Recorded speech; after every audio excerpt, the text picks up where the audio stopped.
Hola, hola a todos, ¿qué tal? ¿Cómo están? Muy, pero muy buenas tardes, buenos días, buenas noches, sin importar la hora en que nos estés viendo. Para mí es un honor y un placer estar aquí el día de hoy para hablar un rato más acá con ustedes en Café con Charla. Hoy no es un día normal, no voy a estar solo.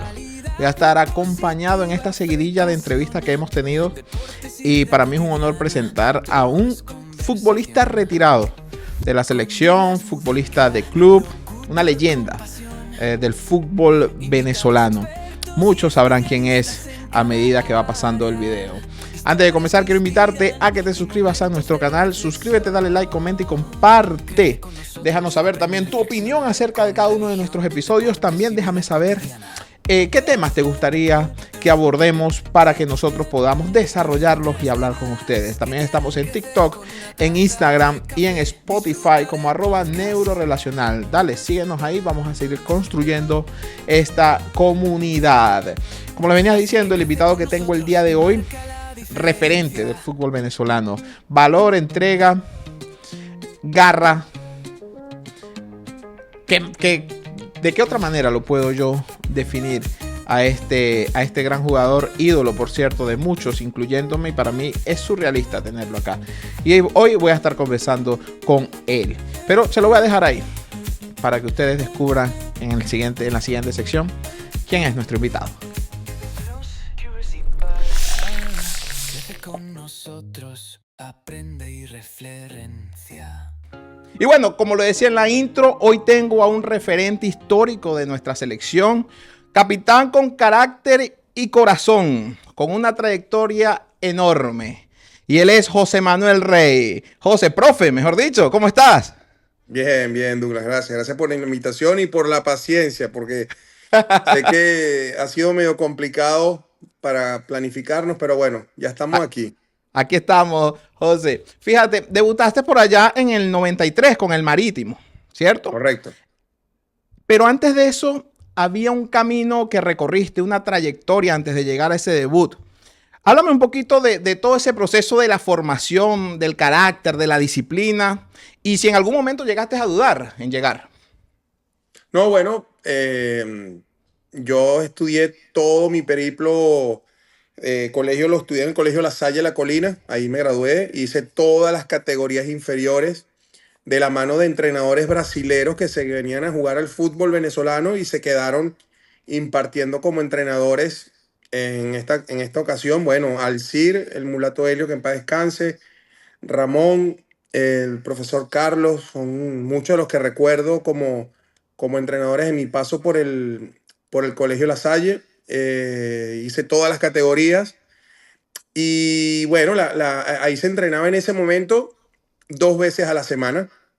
Se jugaba el fin de semana y bueno, siempre mis padres apoyando en todo momento las idas a los entrenamientos y a los compromisos, pues que se jugaba los días sábados.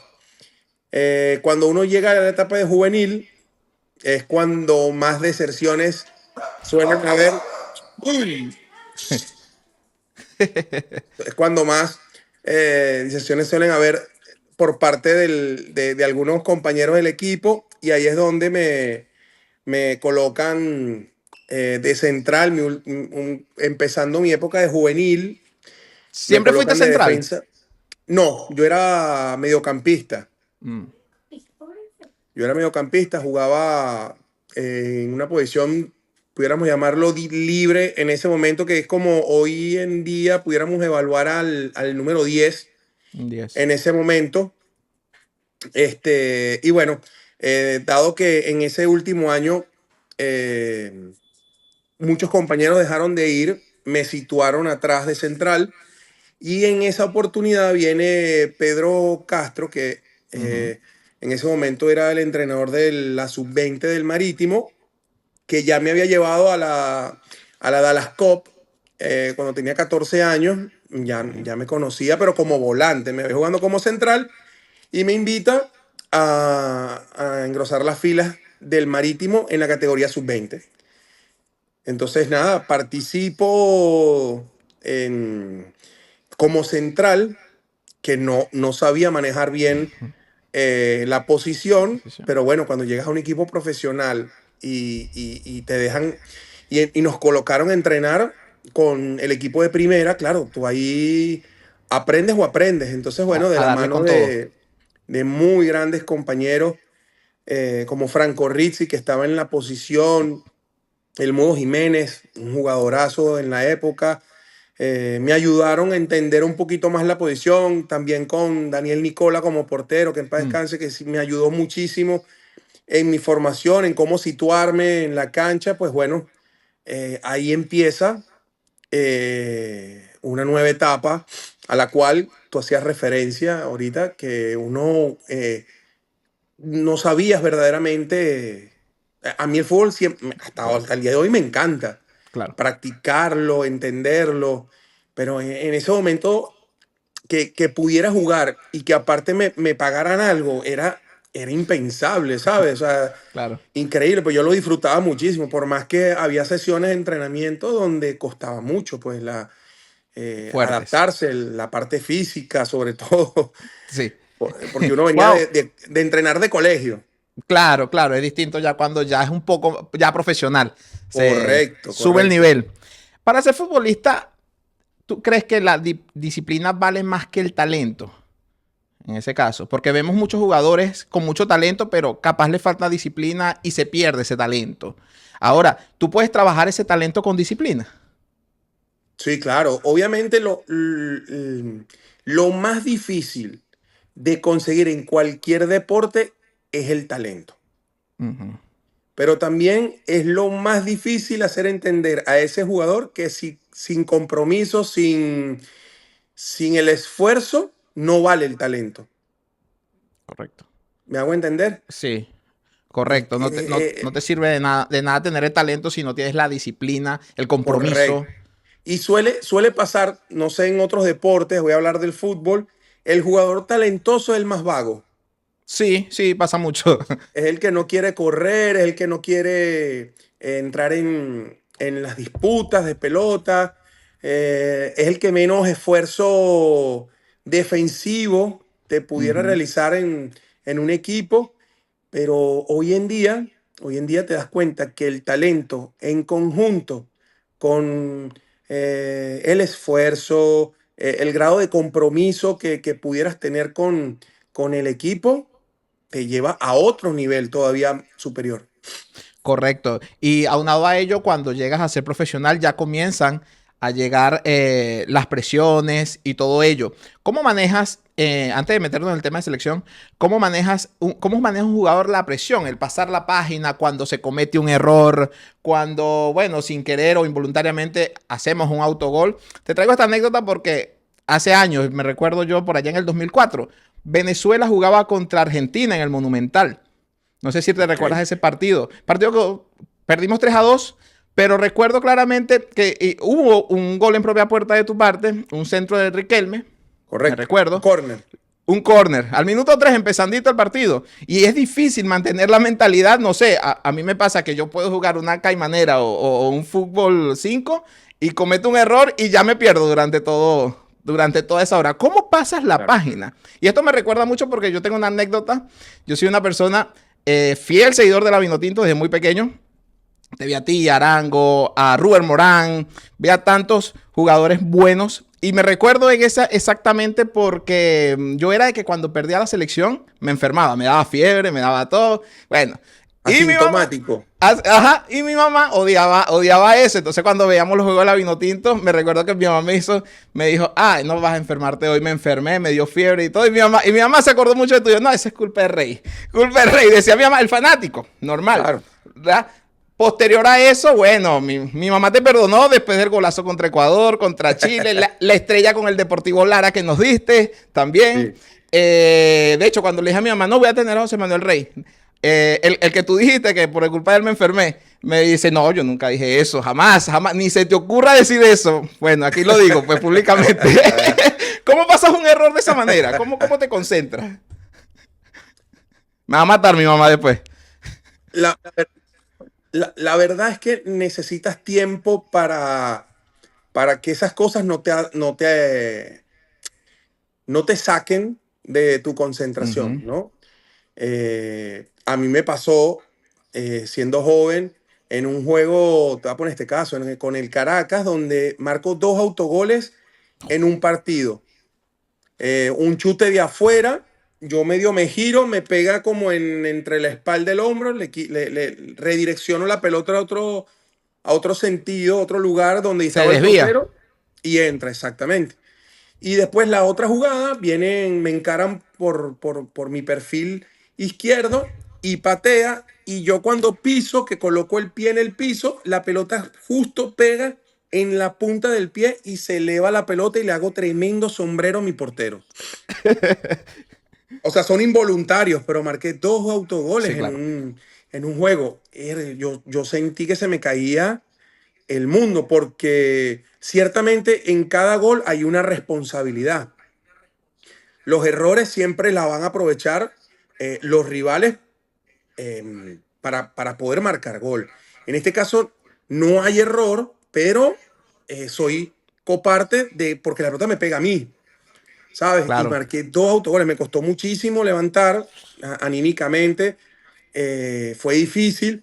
Luego ocurren, va Ujú. superando etapas porque te pasan en entrenamientos, te pasan en partidos normales, internacionales, como me pasó con Argentina, pero ya ahí yo ya estaba adaptado. O sea, yo Ya voy a estaba fogueado cabecear, en claro, eso. yo voy a cabecear y me mueven desde la cintura, me Sí, desplazan y rozo yo la pelota. En vez de cabecearla bien, la rozo y la meto yo. ¿Sabes? correcto. Pero en ese momento, listo, estamos empezando el juego, vamos arriba. Y bueno, y dicho y hecho, ese partido Partidazo. lo recordamos muy bien porque Argentina en ese momento estaba pidiendo el tiempo Mm. para terminar el partido, pues estábamos por empatarlo. Sí, Pero recuerdo que bueno, incluso llegamos a empatarlo con Rubén Morán, el 1-1. ujú, Y luego Lionel Bielma nos pone cerquita el 3-2 de tiro libre. correcto, un tiro Partidazo. libre. Sí, bueno, Parti- entonces, ¿cuál es mi consejo en ese sentido para la gente? A veces pasar la página, si uno está empezando o tú no has tenido esa experiencia, cuesta un poco, pero eso con el pasar del tiempo uno va aprendiendo de esos errores, va aprendiendo de cómo ir mejorando paulatinamente esas etapas. Correcto. José, sabes que días previos yo tuve acá a Richard Páez. Conversamos un largo rato con esto. Debutaste en la selección, tuviste a varios entrenadores. Eh, Sin embargo, cuando llega Richard, hubo un cambio en la selección donde se comenzaron a conseguir resultados, triunfos históricos, y tú estabas ahí, fuiste parte de eso. ¿Qué viste tú dentro de ese vestuario en ese momento para que se pudieran dar esos resultados? Bueno, una de las cosas de las cuales yo hoy en día todavía valoro muchísimo es que la gran parte de la selección hacía vida en el fútbol. Ok, sí. Entonces eso facilitó al técnico para que organizara semana tras semana idas para Mérida, donde un grupo, el cual él mantuvo por casi toda la etapa que duró Richard, entrenando de lunes a jueves. Los jueves regresábamos con los equipos, entrenamos el viernes, jugábamos, nos volvíamos a ir el lunes y así estábamos por mucho tiempo. Lo mantuvimos haciendo y eso, claro, creó una cohesión, una forma de entendernos al trabajar y que, bueno, viene un trabajo Claro. físico muy bueno de la mano del PF, de trabajo psicológico también. O sea, A eso todo, iba, todo. porque me parece que se le pierde un poco ese respeto en demasía que se le tenían a ciertas selecciones, ¿no? Y se le empezó a jugar más de tú, a buscar el resultado, a buscar la victoria, Bueno, como que sí, era posible. sí, equipos, mira, yo lo puedo decir tranquilamente porque no nos pasó. Nosotros, desde que agarra Richard la selección de Uruguay no nos ganó. Correcto. Tuvimos, creo que el único partido que perdimos en ese momento fue el de la Copa América, por cierto, en Venezuela. En los cuartos de final. De hecho, primera vez que nos metemos a cuartos. Correcto. Entonces, se nos dieron muchas selecciones, así como que la de Chile nunca le pudimos ganar, ni siquiera en casa. Pero sí logramos triunfos muy importantes a nivel internacional que hizo que le pusieran el ojo El a, centenariazo, por ejemplo, otro. sí, en uno de ellos, a Venezuela, para que empezaran a apostar al jugador venezolano. Y bueno, a raíz de esa sumatoria de triunfos conseguidos es que vemos hoy en día nuestra Ujú. selección, no hay uno que esté jugando en el fútbol local. Correcto, correcto. Antes era por ahí uno, dos o tres que estaban en el fútbol internacional y el resto fútbol nacional. Sí, entonces bueno, para contestarte la pregunta, yo creo que fue mucho el trabajo, la cohesión que se hizo entre todos. Lo más importante, que se dieron los triunfos Ujú. para que todo cambiara a mejor. Y eso hizo que, bueno, hoy en día tengamos unas selecciones competitivas. Correcto, correcto. ¿Crees que que la selección pueda seguir avanzando con un FUTB o un torneo local que todavía no logra competir bien a nivel internacional? ¿Crees que puede ir de la mano o son dos ramas completamente distintas?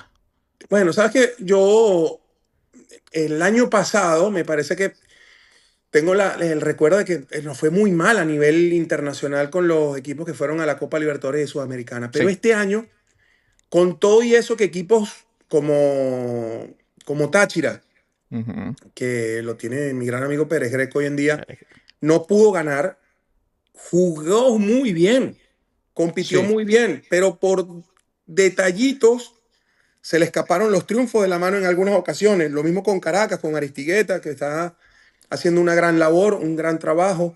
Caracas ganó de visitante, ganó de local, pero cuando tuvo que sacar los resultados ahí pesó un poco. correcto. Pero yo no dudo que son procesos. Ujú. Estoy seguro que para el siguiente año se van a armar mejores nóminas, hay más experiencia y se va a poder lograr una mejor incursión en los torneos internacionales. Claro. Me voy a salir un poco del tema porque hablando de competir y todo eso, ¿te sorprende ahora en el Mundial de Clubes que, por ejemplo, los equipos brasileños están compitiendo de tú a tú, lo que le pasó al Manchester City? ¿Te sorprende algo o realmente entre Europa y Sudamérica la brecha no era tan larga como pensábamos? Lo que pasa es que hay que entender que Sudamérica es a ver, ¿cómo, la incubadora Ujú. de esos grandes jugadores que después compra Europa. Correcto. Entonces, la gran mayoría del fútbol sudamericano son chicos muy jóvenes, son prospectos que colocan para que los puedan ver o están en miras de ser vendidos. En cambio, ya el europeo compra y designa la plata al que ya está formado. Correcto. ¿Sabes? Cor- Apuestan a ello, por más que después lo tengan unos años y termine de formarse con ellos. Pero la rotatividad de jugadores que tiene el fútbol sudamericano, clubes como los argentinos y los brasileros, Ujú. es que tú tienes un jugador de 18 años aquí y ya aquí en la 16, en la 15 estás colocando a otro. Cuando este jugador ya debuta en Libertadores, Ujú. Sudamericana, que ya hay el interés, ya este viene aquí y ya están con otro aquí abajo esperando que Formando. este se venda. Claro, Correcto. es un ciclo, ya lo tienen cíclico, ya saben que se van a vender, ya saben que lo van a prestar, ya saben. Sí, para Entonces, muestra de ello lo que está pasando en el Mundial de Clubes.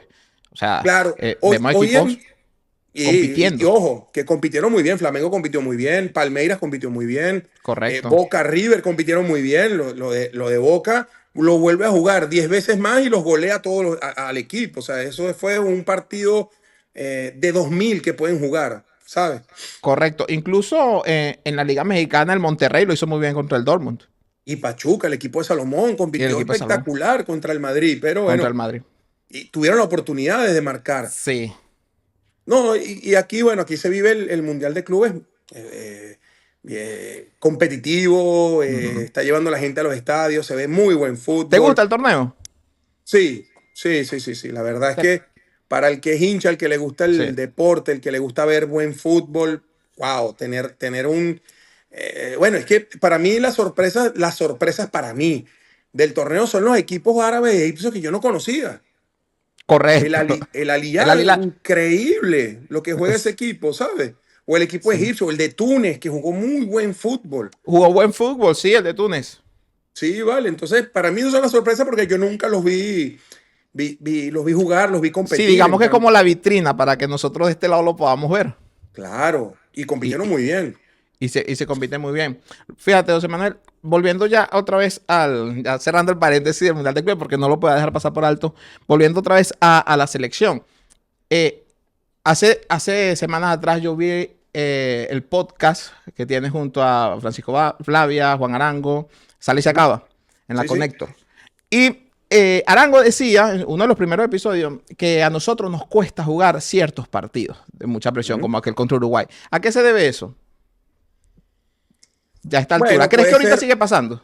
puede ser, sí, nos pasó. Fíjate que el partido que jugamos en casa contra Bolivia no se jugó bien. No, se jugó bien, es correcto. No se jugó bien. Se ganó, que es lo más importante, por el amor de Dios. O sea, eso es lo que teníamos que conseguir, ganarle a Bolivia y se logró. Pero no de la forma o la manera que a uno le gustaría ver a jugar en la selección un tipo de partidos de estos donde Bolivia no tenga la pelota, donde metiste 3 palos, 10 situaciones y 6 goles. Correcto. Yo digo que en otro contexto el partido era distinto. Si no fuera tenido esta presión. En otro contexto, Venezuela podría haber jugado mejor. Bueno, sí, sí, nos ha tocado a los Sí. que hemos formado parte de la selección en algún momento ir a jugar contra la selección de Bolivia y marcarle tres, ¿Tú cuatro, sabes cinco goles. cuándo sentí que no pasó eso, ese peso, esa presión? Y es que vi el equipo muy compacto y unos resultados increíbles. Yo creo que la energía en ese torneo era espectacular de la selección. En la Copa América de Argentina, en el 2011, Ujú. donde el partido contra Paraguay lo jugamos 3 veces más y lo ganamos. Sí, sí, sí, sí, sí. Ahí Ese nos anularon un gol que si llega a ver VAR, Creo que era de hubiera- Vizcarrondo, ¿no? El gol. estuviéramos hubiéramos entrado en la final. Correcto. ¿Tú crees que si jugábamos esa final con esa energía la fuéramos competidos y la fuéramos ganado? Sí, esa selección competía. O sea, de competir no me queda, no me quepa duda. Nosotros, esa selección se salía a ganar. ¿Cómo lo viviste tú, todo ese torneo? Esa preparación. Wow, fue dura, dura. Fue aquí en Dallas, fue dura, dura. Eh, el grupo que logró entrar dentro de los convocados para luego viajar.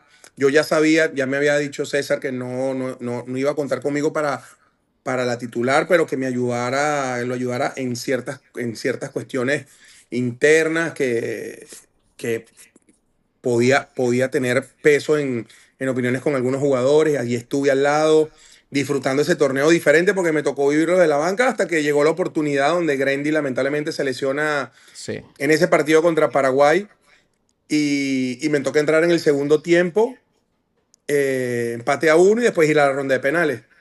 Y sangre fría hay que tener para esos penales en ese momento, ¿no? ¿Qué piensas en Sí, ese sí, sí, camino? sí. Sí, ya uno. Los nervios siempre van a estar y qué bueno que siempre están, pues te mantienen, te sientes que estás vivo, pero no, que no influyan para lo malo, sino Correcto. que te influyan para mantenerte despierto, con confianza. Y bueno, me tocó la oportunidad de patear en esa ronda de Firme, me recuerdo, penales firme y metí. ese gol. Fue Sí, firme, sí, sí, firme. sí. Sin duda quedó. Sí, Durísimo. A ver, has jugado en la selección, evidentemente. Has pasado por clubes. ¿Cómo olvidar al Deportivo Lara, de allá de mi tierra? Donde lograron resultados importantes con Eduardo Zaragoza. Equipazo en ese momento, me correcto. acuerdo. ¿Qué diferencia hay entre vestir la camisa de la selección y la de un club? Wow, es que el nivel o sea, no quiero menospreciar los clubes. Claro, Pero cuando tú te concentras y vas a ir a las elecciones, es otro tema, es otra envergadura, es otra sensación que engrosan muchas cosas y muchos de los jugadores que pasamos por ahí, duramos mucho tiempo, lo vemos normal, que te llamen a la selección y puedas estar en la selección durante un periplo de tiempo, tú lo vives normal. Luego, cuando a los años empiezas a ver a la selección y ves las convocatorias y ves todo, tú dices, wow, yo duré tanto, yo estuve aquí, cambiamos de técnico y seguía yo, y está el otro. Es difícil, es duro el estar. día a día convocado en una selección. Entonces, el mérito que yo le doy y el orgullo que da, ¿no? De estar siempre con la selección y ya cuando estás afuera, wow, o sea, yo moriría por ponerme la Por otra camiseta vez. otra vez o por estar ahí acompañando. ¿Cómo fue esa etapa tuya cuando ya decidiste, bueno, hasta aquí, aquí ya llega el punto final de mi carrera? O sea, ¿cómo asimilarlo ya después de tantos años, una rutina de entrenamiento, de todo el foco, la presión y todo? Tomar la decisión, me imagino que no debe ser fácil, y mucho menos 2 días siguientes a esta decisión. ¿Cómo lo tomaste? Bueno, yo ciertamente el año anterior de cuando me retiré, ya yo me quería retirar, que fue en el 14, en el año 14. 2014, pero viene mi hijo mayor y me dice, papá, pero ¿por qué no te retiras a los 40 años? Y era en el 2015, pues. Ajá. Y, bueno, la directiva me alargó el contrato un año más, tenía a mi gran amigo Dudamel de técnico y se hizo más fácil todo también, pues estando él ahí. Y duré el año completo jugando, compitiendo con grandes compañeros que me forzaron a ir a más y a los cuales agradezco muchísimo porque son unos jóvenes hoy en día que son titulares en su equipo, selección nacional como Chancellor, Villanueva, Villanueva. Pernía, Ujú. que eran los centrales que estábamos en ese momento en el Deportivo y que me retiré jugando, o sea, compitiendo. Y eso para mí me llena de mucho orgullo porque a mí me tocó ver gente que se retiró por una molestia o porque ya no podían más. En mi caso Correcto. era una decisión tomada de un año atrás y que bueno, porque mi hijo quería que yo me retirara a los 40, pues no, eh, accedí. Yo ya quería ser técnico, ya yo pensaba como técnico en muchas cosas y me chocaban con la estructura de jugador. Correcto, correcto. Entonces, Qué chévere eso porque además, digamos, ya eras como que algo que ya asimilabas. Ya tenías un tiempo ya asimilándolo. sí, sí, eh, sí, ojo, me pegó muchísimo el sí. último juego, el decir adiós al deporte que es mi profesión, que es lo que amo. Ah, me decías que al final te pegó el último partido. Sí, el último partido no fue fácil porque después de tantos años en la profesión en la que uno se desempeñó con tanta pasión, con tantas ganas, decirle adiós es fuerte, que no te engañe nadie, es difícil. Cuando a uno le toca despedirse del fútbol. Pero bueno, ahí empezó un nuevo periplo, unas nuevas oportunidades. Se me presentó la oportunidad de ser asistente de Chita en la selección, luego asistente del profesor Ali Cañas en Zamora. Ahí se me brinda la oportunidad de ir al Aragua, de ser técnico en el Aragua, 6 meses. Me voy a Monagas, un año espectacular y después terminó con Zamora y de ahí ya nos venimos a Estados Unidos, pero la verdad es que lo disfruté muchísimo y me gusta, es algo que es muy difícil ser técnico, muy difícil porque es difícil atinar a todas las ideas y que las veas construidas y realizadas en la cancha, pero qué lindo es cuando empiezas a pensar en los métodos de entrenamiento, cómo haces para que lo que tú quieres o tú tienes en tu mente, poderlo ver explayado en la cancha. Entonces todo eso hace que el fútbol, para lo que tú lo jugaste, después tú ya dices, wow, cuántas cosas hay Correcto. por detrás que cuando estás ahí que vas a jugar no lo sabes. Ahora, como entrenador, se te da una oportunidad. ¿El club de tus amores o la selección? ¿Cuál, No, cuál, a, cuál te ningún, decantarías? a ninguno de los dos le digo que no. No, pues tienes uno. Tienes que elegir uno. Ah, bueno, no, a la selección nunca se le dice que no. No, jamás. Jamás. No. Para terminar, José, ¿vamos al mundial? Sí, por supuesto, yo no tengo ninguna duda y que la gente no tenga duda. Correcto. Un consejo que le darías a estos muchachos, a todos los jugadores de la Yo selección? siempre digo que los que practican el deporte, que entren a disfrutarlo, que entren a dar lo mejor de sí, que cada día cuando entrenen traten de mejorar. No sientan que tocaron el techo, no sientan que ya hicieron lo que tenían que hacer. No, no, siempre hay un momento para ir mejorando, para atinar mejor un pase, para centrar mejor, para girar mejor, para pensar mejor. Entonces, bueno, que aprovechen la semana para cada día mejorar en todos esos aspectos para que cuando llegue el domingo disfruten, porque es un Correcto. bonito deporte. Qué buen consejo, José. Muchísimas gracias por estos minutos, José Manuel. Quiero que mándale un saludo al ídolo también de todos nosotros, como Juan Arango, que lo tienes ahí en Sal y se acaba, y a Francisco Blavia, que también, a pesar de no ser jugador, uno lo toma como referencia en la selección porque uno de esos partidos los veía con Francisco Blavia, Jesús Eduardo Acosta y todos ustedes Correcto, jugando. correcto. Entonces, un saludo y un abrazo y una gran admiración y estimación. Muchas gracias. Gracias a ti, Douglas, por la oportunidad. Un fuerte abrazo. Dale, José, gracias. Chao, chao. Chao. Así es, amigos, era José Manuel Rey. Qué gustazo el tetero tenerlo acá.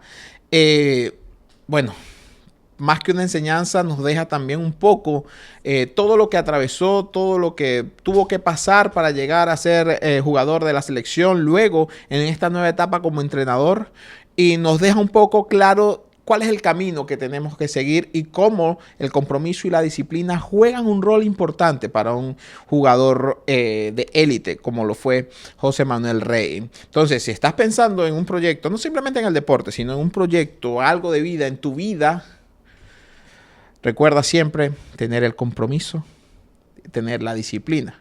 Y eso va a ir forjando el talento. No hay talento sin disciplina. Y eso básicamente fue lo que nos dijo José Manuel Rey. El trabajo duro al final termina premiando a las grandes personas para llegar a ser grandes en sus áreas o a lo que te dediques. En este caso, a José Manuel Rey, un gran atleta, un gran deportista, un gran jugador de la selección nacional, alguien que lo dio todo por el todo, incluso en aquella Copa América del 2011, donde ya conociendo su edad, él asumió el rol, el nuevo rol que le tocaba vivir dentro de la selección y era estar, bueno, ya en esa Copa América, viéndolo desde el banco, dándole esa voz de la experiencia a esos jóvenes talentos que estaban en ese momento de la selección. Y qué buen resultado dio, porque tuvimos la mejor participación en la historia de las Copas Américas. Entonces, no hay otra voz más calificada para hablar sobre este tema que la de un protagonista como José Manuel Rey. Y hasta acá este episodio de Café con Charla. Será hasta la próxima, donde seguiremos hablando de temas importantes. Ojo que vienen más entrevistas por ahí. Tenemos otras grandes sorpresas. Recuerda seguirnos, dale like, compartir y déjame saber qué te pareció este episodio. Esto fue Café con Charla acá en Neurorelacional. Crece con nosotros y marca la diferencia. Chao. En Café con Charla nos reunimos a charlar con historias de superación y crecimiento personal.